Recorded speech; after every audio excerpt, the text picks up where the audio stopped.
научно-исследовательский институт онкологии и радиологии является основным исполнителем научно-технической программы в рамках конкурса на программно-целевое финансирование на 2021-2023 год «Разработка и внедрение инновационных технологий ранней диагностики и лечения злокачественных заболеваний с учетом современных подходов в геномике».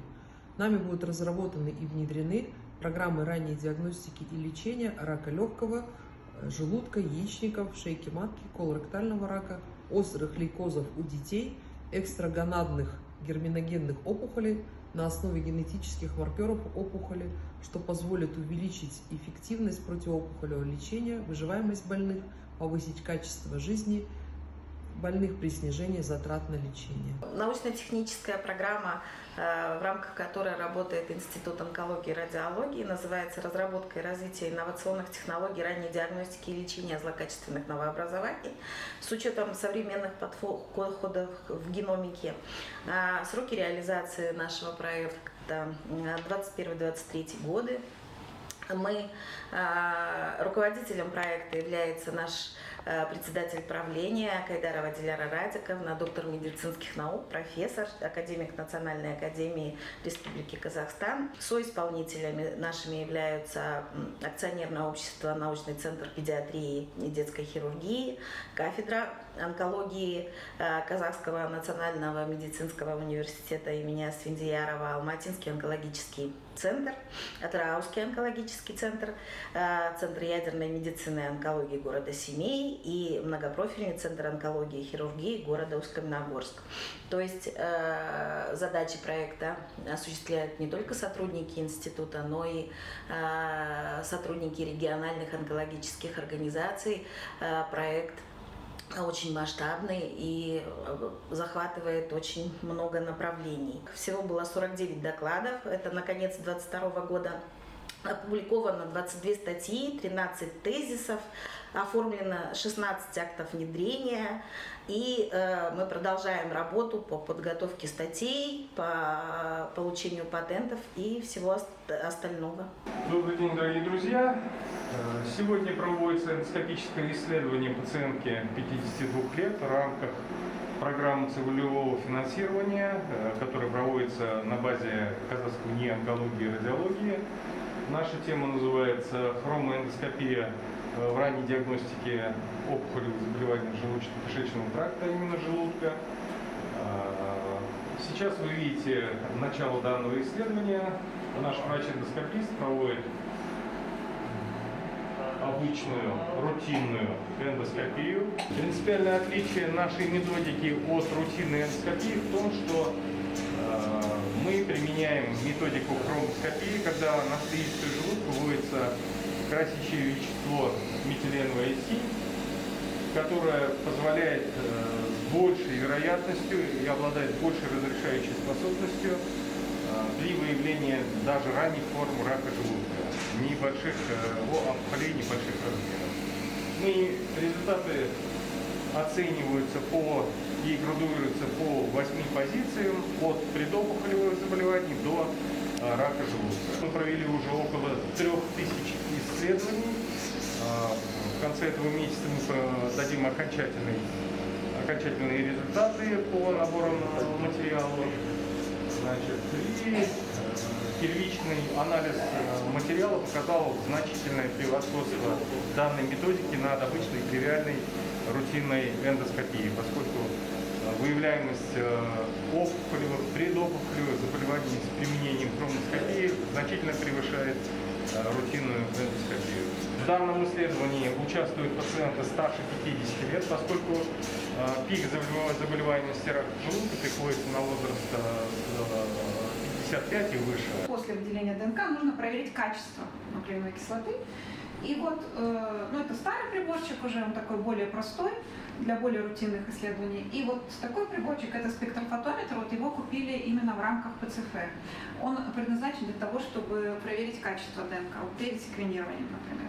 Потому что в рамках этого проекта у нас идет секвенирование ДНК, то есть это для пациенток с раком яичника было проведено 96 исследований, получены результаты, отданы врачам-онкологам.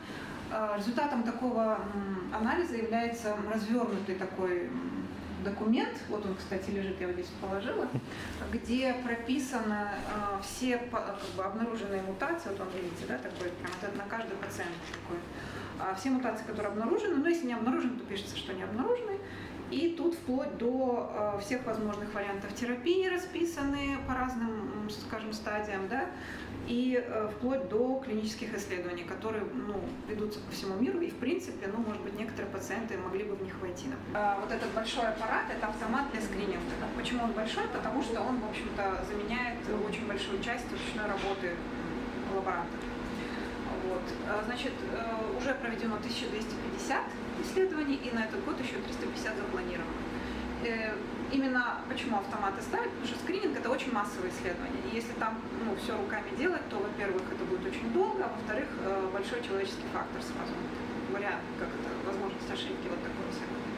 И вот этот значит, аппарат нам тоже в рамках ПЦФ поставлен, чтобы мы, значит, провели скрининг.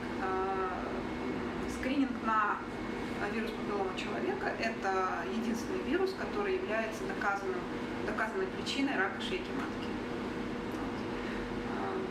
Там две группы включены. Одна группа – это пациентки, которые, не пациентки, просто женщины, которые получили в свое время вакцину, и просто популяция, то есть сравнимая с молодые женщины. И вот насколько они как бы заражены. Вот этот вот прибор, он, я не знаю, может в Казахстане еще где-то есть один, я не знаю сейчас. Но нам первым его купили вообще во всем Казахстане. Это самая чувствительная ПЦР, которая существует, технология самая чувствительная. То есть буквально единичную молекулу в растворе она может определить.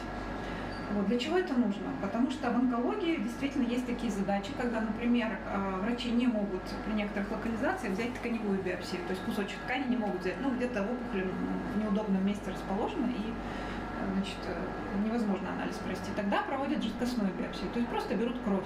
И в этой вот крови, то есть в таком вот растворе, где плавает много-много разных молекул, необходимо выловить свободно циркулирующую ДНК, то есть это одна небольшая молекула, и по ней уже провести анализ. Для этого нужна очень-очень высокая чувствительность. И вот поэтому этот прибор сюда куплен. В рамках программы целевого финансирования в Центре морфологических исследований было проведено 200 иммуногистохимических исследований при раке желудка по показателям HER2, PDL1 и экатгерин. Также 200 исследований при колоректальной карциноме по показателям определения микросателлитного статуса. В этой лаборатории мы это исследование провели. Да, в рамках выполнения научной программы по программе целевому финансированию на базе казахского НИИ онкологии и радиологии внедрены два новых метода радиологических. Это скрининговые методы, низкодозная компьютерная томография легких для скрининга рака легкого и виртуальная колоноскопия для скрининга рака толстой кишки, либо колоректального рака. Низкодозная компьютерная томография, она отличается от диагностической компьютерной томографии органов грудной клетки тем, что при сканировании применяется ультранизкодозный протокол. Так как мы сканируем условно здоровое население, мы должны максимально уменьшить лучевую нагрузку. В связи с этим при НДКТ легких проводится исследование по диагностической точности, превышающие рентгенографию, но при этом мы сканирование проводим низкодозным протоколом. Скрининг рака легкого с применением низкодозной компьютерной томографии позволяет выявить рак легкого на ранней стадии, когда можно полностью провести спецлечение и вылечить пациента. В связи с этим мы приглашаем всех жителей города Алматы, Алматинской области пройти низкодозную компьютерную томографию на базе казахского НИИ онкологии и радиологии. Скрининг проводится бесплатно. После проведения скрининга пациент узнает о результатах исследования и получает либо дальнейшее направление на консультацию к специалистам, либо получают рекомендации по соблюдению здорового образа жизни. Вторым методом скрининга является виртуальная колоноскопия. Это тоже относительно новый инновационный метод, который был внедрен на базе казахского НИИ онкологии и радиологии, а также на базе Костанайского областного онкологического центра.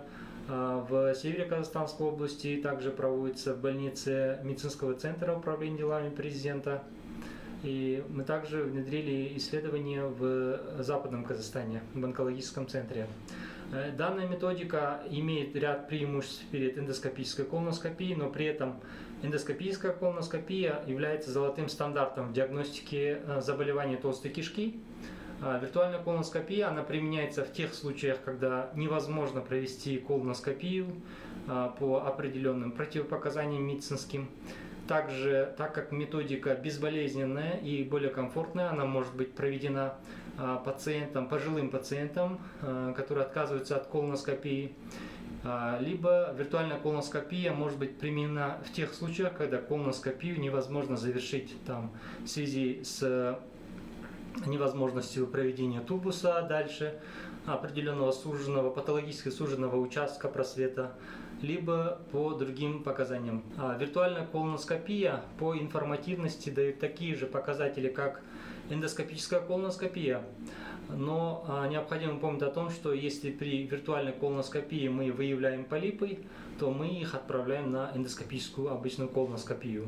А в случае, если виртуальная колоноскопия не находит патологии, то проводить эндоскопическую колоноскопию нет необходимости. Данный пациент, либо условно здоровый человек, он может пройти эту же процедуру через 5-10 лет как скрининговый метод. На базе Казахского научно-исследовательского института на сегодняшний день проводится виртуальная колоноскопия и низкодозная компьютерная томография легких бесплатно.